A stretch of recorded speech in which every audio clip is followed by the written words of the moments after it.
Hello everyone, I'm Nick Andrew. I'm in charge of geography here at Chichester College. I thought it might be very useful to get the views of maybe a current year 2 student who's been here for a couple of years, but 2 years ago, very much in the same situation you were, trying to weigh things up, make a decision about doing geography in the future and so on. So this is Billy, and I'm very grateful to Billy for coming along and agreeing to say something here. So firstly, Billy, it might be useful, just take us through what you're thinking about 2 years ago in the same position as people are making the decision now. Well, I was pretty average at geography at GCSE.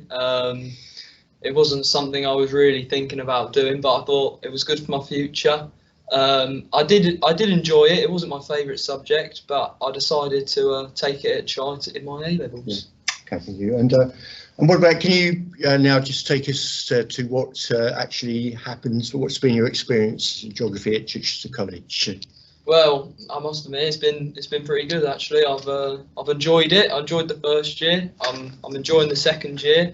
I'm doing all right. I'm not failing, and I was pretty mediocre at GCSE, so it can be done. Yeah, I'm enjoying it. Good. Well, thank you very much, Billy. Really appreciate you taking a bit of time next. I know you're very busy, got a lot of work on. I've got great hopes that Billy's going to do himself justice in the exam, so that's very good. So I'm now going to take you through. I've got a presentation here, which I'm going to load up, and just one.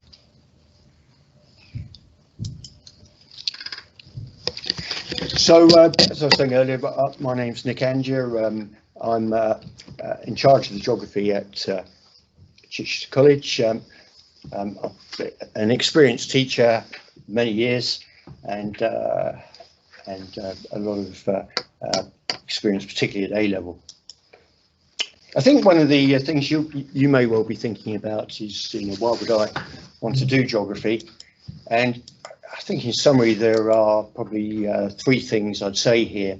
I think if you've got that enthusiasm for the subject, if you've always enjoyed it, well, what we do at A level is probably not going to be that tremendously different in the terms of the subject content, but the depth is, and the level of understanding is. So if, for example, you've looked at volcanoes at GCSE, we go on at A level and go into that a little more detail. If you've got that commitment to studying it, I think you will succeed. My experience over the years is those people who apply themselves very well in geography do well when it comes to the exam. And it is a very broad subject, and you're definitely not cutting any careers avenues out if you do geography. And so it's definitely something which is well worth considering. I thought it might be useful for you to know a bit about the difference between A level and GCSE. Firstly, the assignments you do at A level tend to be in that a little bit more detail, for greater individual initiative, and you will have to be doing more research in your own time. Now, for all these reasons, then, that level of commitment to the subject's important, and organisation. So I think you just need to think about yourself. I think maybe in particular thinking about when you've done geography for homework, and how much have you enjoyed it, because there'll be more emphasis on your individual work when we come to A level. And a typical thing might be you might be writing an essay over 2 weeks, and you've therefore got to organise yourself into doing some research probably in the first week, and then writing it in the second week. So much larger independent pieces of work than you might have been used to at GCSE.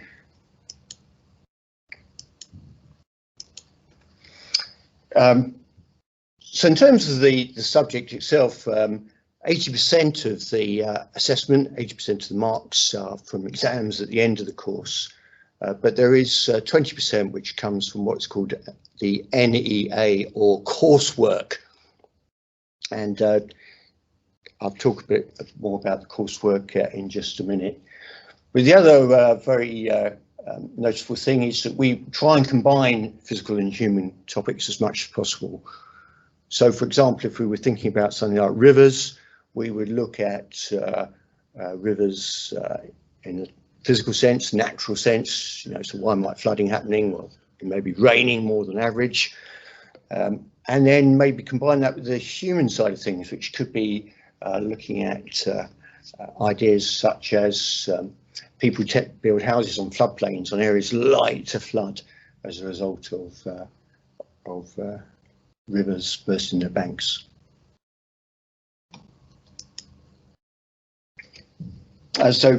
Did mention earlier on the fieldwork side of things. So the plan is that we do a week-long residential fieldwork, 5 days, and that will be at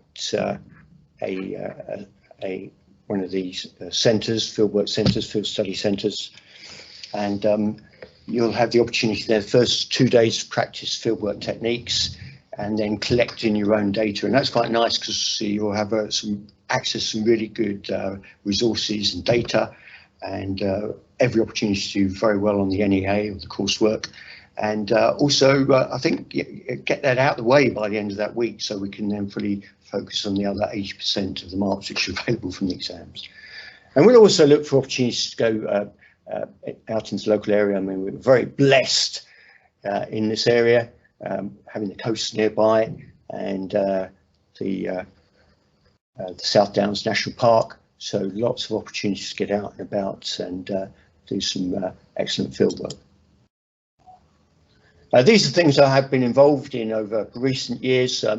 We call these enrichment, and they're not compulsory. They tend to be a bit more expensive. They tend to happen during the holidays, but certainly quite exciting things to do, and we've got the potential to organise some other things along these lines during the 2 years. So these are enrichment. The work I was talking about at the Field Study Centre is compulsory, so it's a bit cheaper, you know, just sort of thinking about affordability and practical things like that. Exam results very impressive here. They're much better. We do look at things like how we expect people to do and how they actually do. I do have to say that it is testament to the hard work which the previous students have put in. It doesn't happen without that. But a great thing about geography is if you do work hard in the subject, you do get your just rewards in it. I myself, an A-level examiner, former A-level examiner, I do know quite a lot of quite nice tricks which you can use to try and improve your marks. Highlighting evaluation by using words like however, for example, can be very useful. I've also put here some of the subjects which you might consider combining with geography. For example, history I've mentioned here.